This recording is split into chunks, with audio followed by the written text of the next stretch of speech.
को लेकर के पहुंच रहे थे।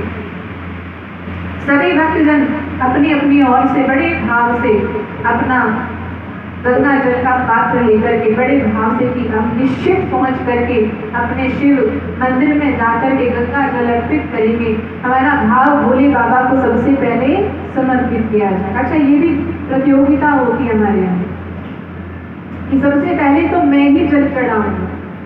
तो सभी एक नाथ जी के जो साथ में थे वो सबके मन में क्या भाव चला था कि सबसे पहले भोले बाबा को मेरा ही जल स्वीकार हो।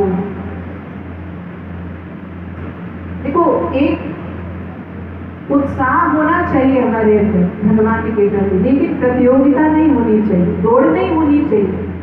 हमारा भाव ये नहीं होना चाहिए कि किसी को नीचा करने के लिए, किसी को गिराने के लिए हम और आप आगे बढ़े।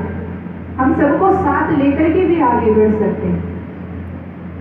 एक नाथ जी का भाव तो ये था कि मैं तो जल चढ़ाने के लिए जा रहा हूँ, मेरे प्रभु से स्वीकार करें, ये उनकी इच्छा होगी, मैं तो अपनी ओर से अपना कार्य करूंगा, वो उसे स्वीकार करे या ना करे ये उनकी भावना है। तो एक नाथ जी जब जा रहे थे ना, और उनका जो घर था, उनका जो स्थान था, उससे कुछ ही दूरी पर एक नाथ जी अभी पहुंचने ही वाले थे। तो भगवान ने परीक्षा ले ली। कैसे ली? एक गधे का रूप बना कर गया, भगवान स्वयं आए और वो जो गधा है एक नाथ जी के सामने खड़ा है। और एक नाथ जी ने उस गधे को देखा भी, लेकिन वह तो अपने मार्ग पर चल रहे थे। लेकिन भगवान ने परीक्षा क्या ली? उस गधे के रूप को धारण करके तो आए, लेकिन एक नाथ जी के देखते ही देखते वह गधा मूर्छित होकर के भूमि पर गिर पड़ा। अब मानवता क्या कहती है कि अगर सामने कोई ऐसी स्थिति है तो पहले आप उसको सुरक्षित करो। बाकी अन्य भक्तजन तो सोच रहे कि अरे ये तो पशु ही तो है, इससे ज्यादा प्रमुख तो हमारे लिए ये जल है जिसे हमें शीघ्र अतिशीघ्र लेकर के मंदिर तक पहुंचना है, तो हमारे लिए तो वह सबसे जरूरी कार्य है।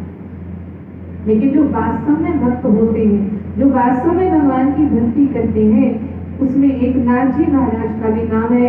एक नाथ जी ने कहा मेरे लिए सबसे पहले मानवता, और मानवता का सबसे बड़ा धर्म है परहित सरिस धर्म निभाए।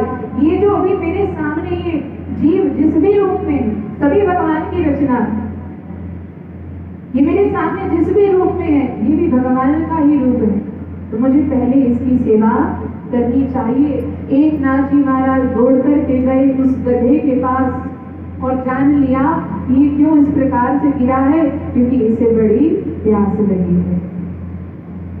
अब एक नाथ जी महाराज सोच रहे हैं कि यहाँ आसपास और कुछ तो जल का साधन है नहीं, और मेरे पास जो है वो गंगा जल है जिसे मैंने भोले बाबा को समर्पित करना है, तो मैं क्या करूं? एक बार जीव सोचता तो जरूर है, क्या करूं? ये जल का प्रयोग मैं यहाँ करूं कि वहीं जाकर के भोले बाबा को समर्पित करूं? बहुत सोचने के बाद एक नाथ जी महाराज ने निर्णय लिया कि अगर मेरी सेवा भगवान को स्वीकार होगी तो यहीं से हो जाएगी, क्योंकि भाव सर्वोपरि है, भावों से मैंने भगवान को रिझाना है। भले